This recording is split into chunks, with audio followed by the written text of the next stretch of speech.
शेतकरी संघटना महाराष्ट्र राज्याचा प्रदेशाध्यक्ष दीपक दिवसन पगार, राहणार उपराणे, तालुका सटाणा, जिल्हा नाशिक। मी व्यवसायाने 100% शेतकरी आहे। माझा कुठलाही दुसरा व्यवसाय नाही।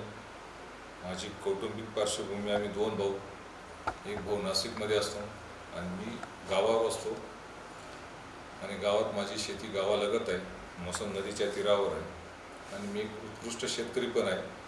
आणि त्याच्यानंतर मी समाजकारणी आहे। मी राजकारणी मुळीच नाही, राजकारण हे माझ्या डोक्यात पण नाही आणि समाजकारण करत असताना साधारणतः 2003 पासून सामाजिक काम करत असताना B.K. कापडणीस असतील, मोरे आप्पा असतील, पंडितराव मोरे दिवंगत आहेत, त्यांच्याबरोबर काम करत असताना काही काळ जयवंतनानांबरोबर पण संपर्क आला आणि त्यानंतर रामचंद्र बाबू यांच्याशी संपर्क आला आणि त्यांच्या माध्यमातून मी चळवळीत ओढला गेलो आणि संघर्ष समितीच्या माध्यमातून ऊस आंदोलन हे लहान असतानाच कॉलेज जीवनातच ऊस आंदोलनात भाग घेतला। कारण ऊस उत्पादक शेतकरी असल्यामुळे मी महाराष्ट्रातील असंख्य म्हणजे माननीय खासदार राजू शेट्टी असतील, माननीय आमदार सदाभाऊ माजी मंत्री ते असतील, तर यांच्या माध्यमातून ऊस आंदोलन प्रक्रियेमध्ये भाग घेताना 2018 मधला पहिला तिढा रावळगाव कारखान्यापासून आपण सोडला आणि त्याच्यामुळे मला स्वाभिमानी शेतकरी संघटना असेल, रयत क्रांती शेतकरी संघटना असेल, यांच्या माध्यमातून आम्ही भाग घेतला आणि तेव्हापासून या प्रक्रियेत राबत आहे। त्याचबरोबर काम करत असताना असंख्य शेतकऱ्यांचे दुःखाचे आसू बघत असताना चळवळीमध्ये मी शरद जोशी साहेबांच्या विचाराला प्रामाणिक राहून आजपर्यंत शेतकऱ्यांसाठी धुतलेल्या तांदळासारखं काम करतो आहे। आम्ही जी कृषी उत्पन्न बाजार समिती नागपूर, या नागपूरचं जे आता इलेक्शन सुरू झालेलं आहे, ह्या प्रक्रियेमध्ये मी जवळजवळ 2016 मध्ये विभाजन झालं आपल्या बाजार समिती सटाणा नागपूरचं। त्यानंतर प्रशासकीय काळ आला आणि प्रशासकीय काळानंतर प्रशासकीय संचालक मंडळ आलं आणि ते 2 वर्षासाठी होतं। त्या 2 वर्षामध्ये त्या प्रशासकीय काळामध्ये मला बऱ्याचशा गोष्टी गोपा अण्णा असतील, भांबरे साहेब असतील यांच्या माध्यमातून, आत्माराम भांबरे साहेब असतील यांच्या माध्यमातून सभागृहाचं कामकाज कसं करावं हे मला शिकायला त्यांच्या माध्यमातून मिळालं। परंतु ते करत असताना सुद्धा या बाजार समितीचा गाडा चालवत असताना त्या ठिकाणी आपल्याला साधारणतः शेतकरी असतील, संचालक असतील, कर्मचारी असतील, हमाल मापारी असतील यांच्या माध्यमातून आणि व्यापारी हे सगळ्या घटकांना बरोबर घेऊन ही गाडी कशी चालेल आणि तिचा लाभ शेतकऱ्यांना लवकरात लवकर कसा मिळेल आणि चांगला कसा मिळेल यासाठी आम्ही 2000 प्रशासकीय संचालक मंडळामध्ये कामकाज केलं। कामकाज करत असताना आपल्या बाजार समितीमध्ये ज्या वेळेला विभाजन झालं त्यावेळेला आपल्या बाजार समितीमध्ये फक्त 1 कोटी रुपये शिल्लक होती आणि ती दैनंदिन खर्चासाठी वापरली जात होती। त्याच्यानंतर आपल्याकडे कर्मचारी संख्या खूप कमी होती आणि कर्मचारी संख्या कमी असताना आपल्या विस्तारीकरण करता येत नव्हतं आणि विस्तारीकरण करण्यासाठी तिथं कर्मचारी जे वर्षानुवर्ष काम करत होते अल्प दरामध्ये, तर त्यांना त्या ठिकाणी त्यांच्या मागण्यानुसार त्या ठिकाणी आपण ते कायम केले आणि कायम करून त्यांच्या माध्यमातून आपण एक करंजाड बाजार समिती त्यावेळेला मागच्या संचालक मंडळाने जी जमीन घेऊन ठेवली होती करंजाडची, तर त्या जमिनीचं डेव्हलपमेंट थोडंफार प्रमाणात करून आणि त्या ठिकाणी 2 दिवसाचं मार्केट त्यावेळेला चालू केलं। तर ते मार्केट चालू करताना असंख्य अडचणी आपल्याला त्या ठिकाणी आल्या, सामाजिक आल्या, राजकीय दबावपोटी आल्या, बऱ्याच राजकारण्यांनी तिथं त्रास दिला। परंतु ते सुद्धा होत असताना आम्ही चांगल्या पद्धतीने 2 दिवसाचं मार्केट चालू केलं आणि शासनाने देवेंद्रजी फडणवीस साहेबांनी जो 7/12 धारकमधून निवडून येईल, 7/12 धारकाला मतदानाचा अधिकार दिला आणि त्याच्यासाठी मला अभिमानाने सांगावंसं वाटतं की रायगडच्या आमच्या संघटनेच्या कार्यकारिणीमध्ये आम्ही जो विषय खासदार राजू शेट्टी असतील, माजी मंत्री सदाभाऊ असतील यांच्याकडे मांडून आणि त्यांनी देवेंद्र फडणवीस साहेबांच्या माध्यमातून 7/12 धारकाला मतदानाचा अधिकार मागच्या शासनाने दिला आणि त्या माध्यमातून पहिला डेमो महाराष्ट्रातला नागपूर आणि सटाण्यामध्ये झाला आणि त्याच्यामधून आम्ही मातीतले पोरं, मातीतले सगळे होते आणि प्रामाणिक शेतकरी निवडून आले। यांच्या डोक्यामध्ये फक्त समाजकारण होतं, राजकारण काही नव्हतं। अशा पद्धतीचे सगळे संचालक निवडून आले परंतु काळाओघाने आम्हाला राजकीय म्हणजे कल्पना नसल्यामुळे काही लोकांना हे जे समोरचे सूत्रधार आजचे आहेत त्या सूत्रधारांनी त्यांना पकडलं आणि 13 लोकांना एकत्र करून कुठेतरी आमच्यामध्ये दुफळी माजवण्याचा प्रयत्न त्यांनी केला. आणि ते आज जरी दुसऱ्या पॅनलचे सूत्रधार असतील, परंतु काल हेच ते लोकांचे सूत्रधार होते आणि ती चिठ्ठी टाकायला सुद्धा त्यांचे फोटोसह होते. ज्या ज्या मंदिरात गेले असतील त्या त्या ठिकाणी ते सूत्रधार होते. हे जग जाहीर आहे. त्यामुळे सांगणं आणि मतदारांपर्यंत पोहोचवणं, कारण हा मतदार इतका जागृत आहे, तो प्रत्येक गावातून सोसायटीचा आणि ग्रामपंचायतीचा हा निवडून आलेला वर्ग आहे आणि त्यांना ते सांगणं किंवा त्यांच्यापर्यंत माहिती देणं हे त्यांनाही माहिती आहे कालचे कोण होते आणि आज काय करतायत आणि काय बोलतायत. आम्ही बाजार समितीमध्ये निवडून आल्यानंतर आम्ही जर विरोधकात असू, पण जेव्हा शेतकऱ्यांचा विषय असेल आणि विकासात्मक विषय असतील त्या ठिकाणी आम्ही काम करायला संगतीने काम केलं जरी असेल, परंतु जे चांगलं असेल त्यासाठी आम्ही नक्कीच प्रयत्न केला. तिथं जोपर्यंत आमच्यामध्ये दुफळी तयार केली, 1 वर्ष कुठलेही कामकाज न होऊ देण्याचा विडा काही लोकांनी माजवलेला होता, परंतु तो विडा कुठंतरी प्रशासकीय कामकाजामध्ये विरोधक काम करू देत नाही अशा पद्धतीचा जो आरोप होत होता त्याला आम्ही बाजूला सारून आणि विकासात्मक काम करायचं या दृष्टीने आम्ही काम करायला सुरुवात केली. तर पहिला निर्णय आम्ही करंजाड बाजार समिती ही चालू करावी, कारण जो ट्रान्सपोर्टचा खर्च आपल्या शेतकऱ्यांचा जातो आहे तो ट्रान्सपोर्टचा खर्च वाचला पाहिजे आणि याच्यासाठी ती बाजार समिती चालू करणे खूप गरजेचे होते. मी अभिमानाने सांगेल आणि सगळ्या संचालकांच्या माध्यमातून सांगेल की जी बाजार समिती आपण चालू केली ती बाजार समितीमध्ये बहुजन समाजाचे जो नागर शेतामध्ये चालवत होता अशा शेतकऱ्याच्या हातामध्ये पेन आणि कागद देऊन आणि त्याला व्यवहार करायला त्या बाजार समितीने शिकवलं. आणि ती बाजार समिती आज आपण जर गेलो तर बहुजन समाजाचे 28 ते 29 पोरं कार्यरत आहेत आणि एक चांगल्या पद्धतीची बाजार समिती आपण तिथं चालू केली.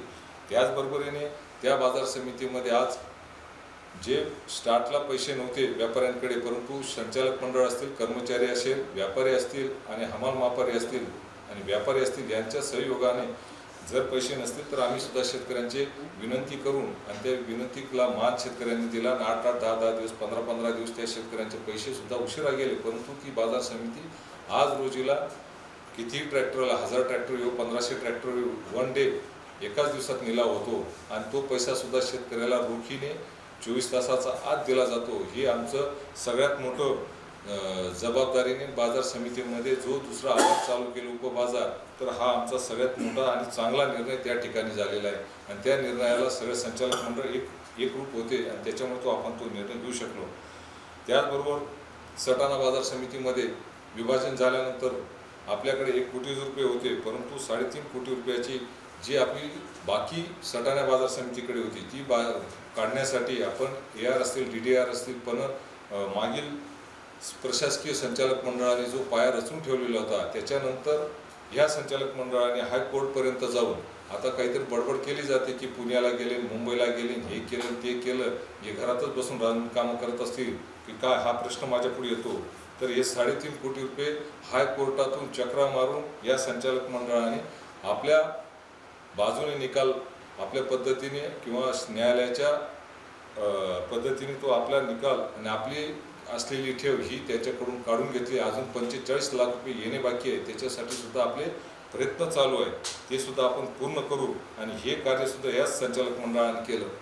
राहिला विषय बिल्डिंगचा, आता बिल्डिंगचं काम केलं, ते कसं झालं, काय झालं, कोणी केलं, याच्यात जर आपण खोलात गेलो तर कालचे जे सूत्रधार होते यांनीच यांचा ठेका यांनीच निवडला, यांनीच दिला, यांनीच आता त्यांचे पॅनलचे सुद्धा आता समयोजक जे होते, जे पॅनल दोघं 13 5 मेरे 10 करत एकत्र आले, तर यांचे सूत्रधार कोण होते, यांचेच ठेकेदार होते. हेच ठेकेदार एकत्र येऊन या बाजार समितीच्या या 7-12 धारकाच्या पोराला बदनाम करण्याचा उद्योग ज्यांनी चालू केलेला आहे, तर यांच्याच दुकानामध्ये ठेके ठरले, यांनीच ठेके दिले आणि आज यांना दोष देत आहेत. हा सुद्धा चुकीचा बाब आहे. याच्यासाठी आमच्या प्रोसिडिंगला सुद्धा चांगल्या पद्धतीने नोंदी आहेत, हे काही जग जाहीर आहे आणि त्याच्यामध्ये कोणीही बदल करू शकत नाही अशा पद्धतीचं काम त्या ठिकाणी बिल्डिंगचं आहे आणि त्या बिल्डिंगला आम्ही सुद्धा विरोध केलेला होता, परंतु झालं गेलं. आता जी बिल्डिंग आहे त्याला आम्ही सगळ्यांनी PWDच्या माध्यमातून तिची चौकशी झाली पाहिजे आणि तिचा अहवाल बाजार समितीला येऊन आणि संबंधित ठेकेदार असेल त्याच्यावर कार्यवाही केली पाहिजे अशा पद्धतीचा ठरावसुद्धा आम्ही सगळ्या संचालकांनी त्या ठिकाणी केलेला आहे. त्याचबरोबर पेवर ब्लॉकचं काम होतं. या पेवर ब्लॉकच्या कामाबद्दल सुद्धा विचार जर आपण केला तर हा ठेका कोणी दिला, कुठे दिला, चिठ्ठी टाकणारे कोण होते, त्यांच्या माध्यमातून कोण काम करणारे होते, म्हणजे मी नाही त्यातली लावकडी आतली अशा पद्धतीची भूमिका जी समोरच्यांनी घेतलेली आहे ती भूमिका खरोखर चुकीची आहे. खरं बघितलं तर मी त्यातला नाही आणि समोर सगळे मिळून तुम्ही उद्योग केले आणि ह्या गरिबाच्या पोरांना नाडण्याचं काम म्हणजे या राजकारण यांच्या डोक्यात नाही, फक्त यांच्या डोक्यात समाजकारण होतं. पेवर ब्लॉकचं कामसुद्धा तुम्ही करत असताना त्या ठिकाणी जे काम केलं त्या 300 ट्रकमध्येच तुम्ही आटपणार होते, परंतु या संचालक मंडळाने लक्ष दिल्यामुळे ते सुद्धा एक उत्कृष्ट काम चांगल्या पद्धतीचं काम केलं. तुम्ही तुमच्या बगल बच्च्यांना देऊन पेवर ब्लॉक सुद्धा काकडगावजवळ सुरू केले होते, परंतु ते सुद्धा या संचालक मंडळाने नाकारले. नेवासाकडून आणले, पेवर ब्लॉक चॉईस केले आणि ते मेरीचे रिपोर्ट घेऊन याचेही मेरीचे रिपोर्ट घेतले, त्यांचेही मेरीचे रिपोर्ट घेतले. जे मेरीचे रिपोर्ट आर्किटेक्चरने फायनल केले त्या पद्धतीने आपण जे उत्कृष्ट पेवर ब्लॉक आहे त्या ठिकाणी बसवण्याचं काम या बाजार समितीत सगळ्या संचालकांनी केलं आणि ते न्याय देण्याचा सुद्धा प्रयत्न आपण त्या ठिकाणी केला. आम्ही चिराई बाजार समिती सुरू करण्याचा एक दुसरा आवार सुद्धा सुरू झालं पाहिजे, कारण या बाजार समितीमध्ये जे व्यापाऱ्यांची दादागिरी झालेली आहे ती दादागिरी थांबवण्यासाठी आपल्याला अजून एक ऑप्शन या शेतकऱ्याला दिलं गेलं पाहिजे. त्याच्यासाठी आपण चिराई बाजार समिती, मी ग्रामपंचायत चिराई डॉक्टर शेषराव पाटील यांचे सुद्धा आभार मानेल की त्यांनी त्या ठिकाणी त्या गावाने चिराई गावाच्या सगळ्या ग्रामस्थांचे आभार मानेल. त्यांनी ग्रामसभेमध्ये ठराव करून आपल्या बाजार समितीसाठी 10 एकर जागाचा ग्रामसभेमध्ये मंजूर करून आपल्या बाजार समितीला 10 एकर जागा दिली. त्या 10 एकर जागेचं सुद्धा आपण पाठपुरावा करत असताना सुद्धा ती फाईल कशी अडवता येईल आणि कसं हे मार्केट ओपन होणार नाही याच्यासाठी सुद्धा काही झालेल्या शुक्राचार्यांनी प्रयत्न केलेला आहे, परंतु तो प्रयत्न सुद्धा आम्ही हाणून पाडून आणि साधारणतः शेवटच्या टप्प्यामध्ये आपली फाईल आत्ता आहे ते सुद्धा लवकरात लवकर होईल. त्याचबरोबरीने ज्या वेळेला यांच्यापासून हे 13 लोक बाजूला झाले आणि ते 13 लोक बाजूला झाल्यानंतर आपण ऑक्शन शेडचं जे काम काढलं, ऑक्शन शेडच्या कामासाठी सुद्धा महाराष्ट्रातील जे चांगल्या ठेकेदार असतील, जे चांगले कॉन्ट्रॅक्टर असतील तर यांनी तो ठेका घ्यावा आणि तातडीने आणि लवकरात लवकर ते ऑक्शन शेड बनवावं याच्यासाठी आम्ही प्रयत्न केला. परंतु ते प्रयत्न करत असताना सुद्धा त्याचं बिल कसं अदा होणार नाही, कसं देता येणार नाही, चुकीचं बिल दिलं, हे दिलं, म्हणजे हे जे आरोप करतायत हे मुळात त्या ठिकाणी चुकीचे आहेत. कारण 5 वर्षातले आमचे 2 वर्षे हे करोना काळातले गेले, 3 वर्ष काम करायला मिळालं. 3 वर्ष काम करत असताना जे कामं घेतलेले आहेत, जे काम आता पेवर ब्लॉक असेल, बिल्डिंग असेल, वॉल कंपाऊंडचं काम असेल, हे ठेकेदार कोण याची जरा लिस्ट जर बघितलं तर येणारा काळात सुद्धा मी त्याचं उत्तर चांगल्या पद्धतीने देणार आहे की यांनीच लय उशीर केला आणि हेच पेपरला आणि तेच मीडियाच्या माध्यमातून सांगतं की यांनी असे चुकीचे कामं केले.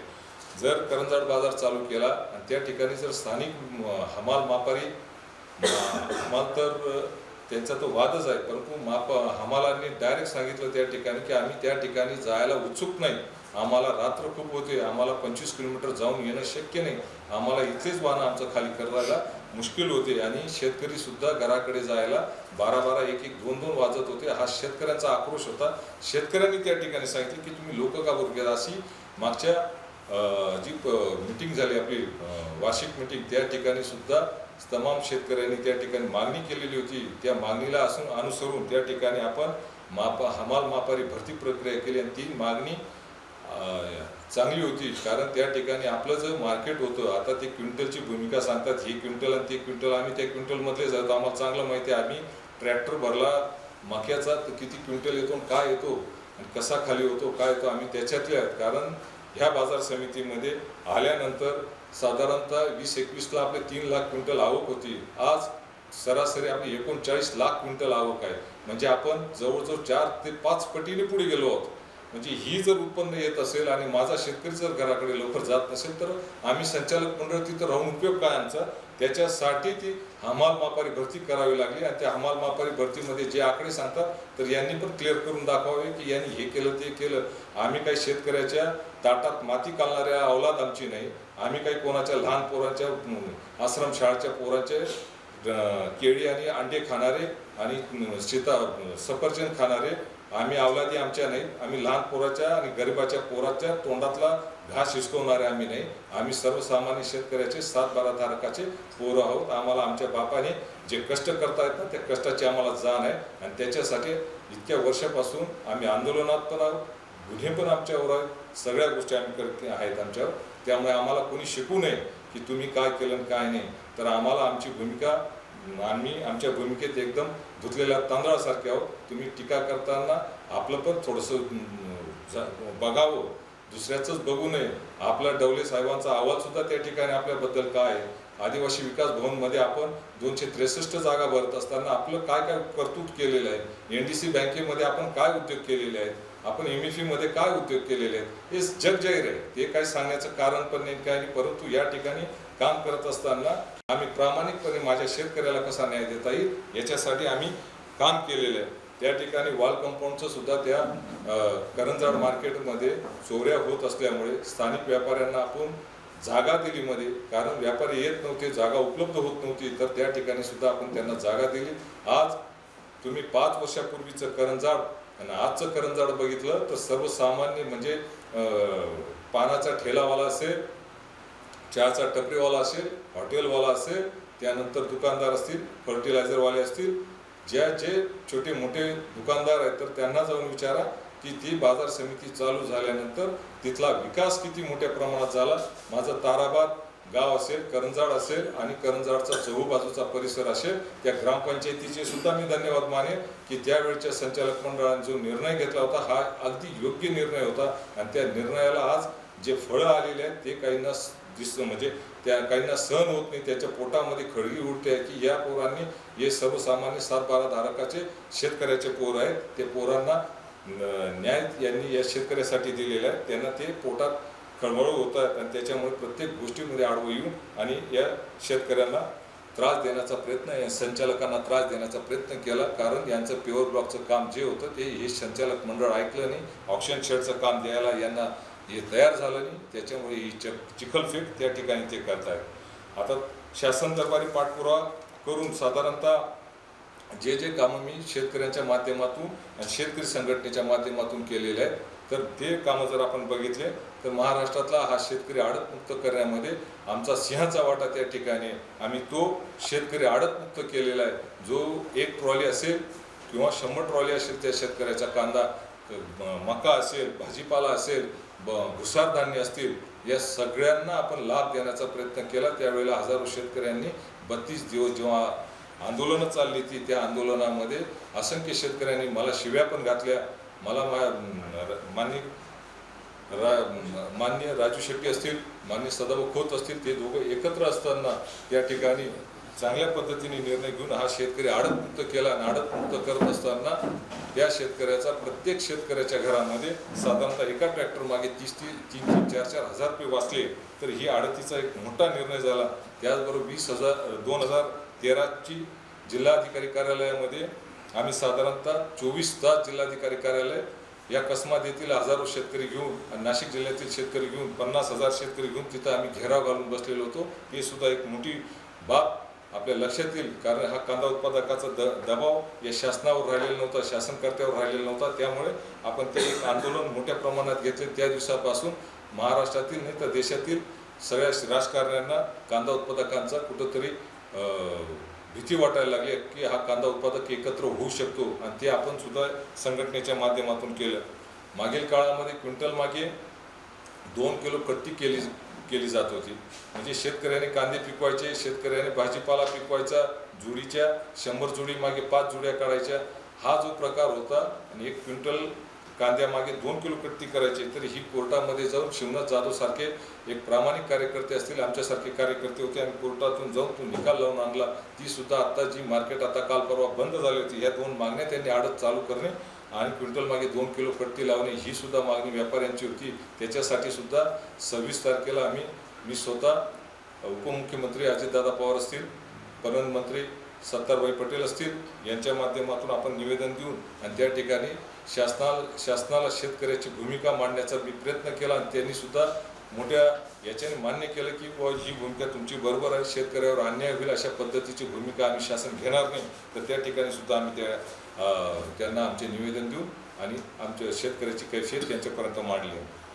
मागील 2016-17मध्ये दूध आंदोलन केलं, त्यावेळेला साधारणतः मी 5 दिवस शहापूर जेल आणि 22 दिवस सेंट्रल जेलला होतो. परंतु त्या शेतकऱ्यांना 4.5 कोटी मिळून दिले दूध उत्पादकांना 5 रुपये पर लिटर मागे. तर ही जमेची बाजू आंदोलन केले, परंतु शेतकऱ्यांना सुद्धा न्याय त्या ठिकाणी मिळाला पाहिजे ही भूमिका आम्ही घेतली. आणि असंख्य त्रास झाला त्यावेळेला, खूप वेदना झाल्या, कारण जिल्ह्यापासून दूर आणि नवी मुंबईसारख्या एक तळोजा जेलमध्ये ठेवलं गेलं. त्याच्यामुळे असंख्य कार्यकर्त्यांना सुद्धा ती शेतकरी संघटनेत काम करावं की नाही, आणि हे गुन्हे जर होत असतील तर आपण भीती किती बाळगायची, काय गुन्हे होऊ द्यायचे का नाही, किंवा रस्त्यावर उतरायचं का नाही, अशी भूमिका ही सर्वसामान्य कार्यकर्त्यामध्ये झाली होती. त्याचबरोबरीने आम्ही भाजीपाला मुक्त बाजार समिती ही भूमिका त्यावेळी मांडली होती. मागील देवेंद्र फडणवीस साहेबांच्या काळामध्ये भाजीपाला मुक्त बाजार समिती केली. भाजीपाला हा तुमच्या बाजार समितीच्या आवारात विकला तरच तुम्हाला होईल, पण बाहेर विकायला गेला तर बाजार समिती विकू देत नव्हती, किंवा भुसार जरी बाहेर विकला आपण तर बाजार समिती त्या ठिकाणी अडला आणायची. त्या शेतकऱ्यावरची खळ्यावरचा माल डायरेक्ट व्यापाऱ्याकडे जाऊ देत नव्हती. त्या ठिकाणी बाजार समिती आडवी येत होती. परंतु आपण त्या प्रकारची भूमिका न घेता ते बाजारमुक्त भाजीपाला केला आणि बाजारमुक्त अन्नधान्य करण्याचा प्रयत्न केला. गेल्या 2006 पासून ऊस आंदोलनाचे यशस्वी आंदोलनं केली.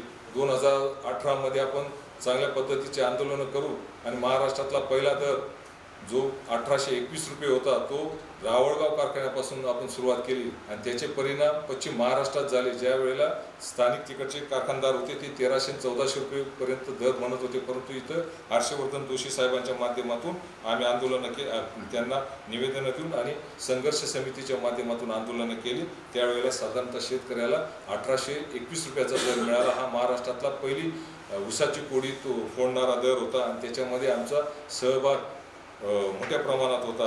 त्यावेळेला सगळे ज्येष्ठ मार्गदर्शक आमचे होते. बी.के. कापडणीस असतील, भरतआबा असतील, रामचंद्र बापू असतील, त्यानंतर पंडित आप्पा मोरे असतील, अशा मंडळीबरोबर आम्ही काम केलं आणि त्या ठिकाणी याला आपण ऊस उत्पादकांना न्याय देऊ शकलो.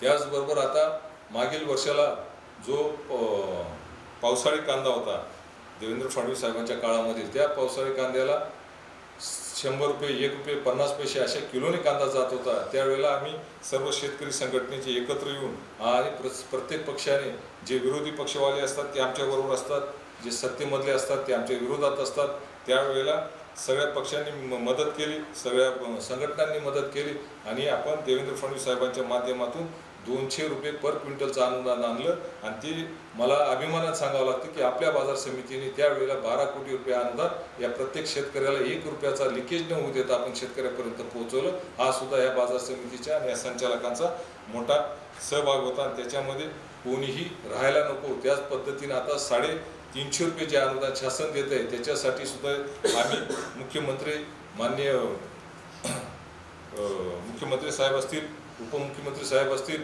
यांच्या माध्यमातून आपण त्यांना निवेदनं देऊन आणि त्यांच्याशी बैठक करून साधारणतः पहिलं 300 रुपये आणि त्यानंतर मार्क्सवादी कम्युनिस्ट पक्षाच्या आंदोलनामुळे 50 रुपये वरचे वाढले, असे 350 रुपये अनुदान जे शासनाने घोषित केलेलं आहे, परंतु ते टप्प्याटप्प्याने देत आहेत. त्यामुळे या शासनाचा त्या ठिकाणी निषेधच केला पाहिजे.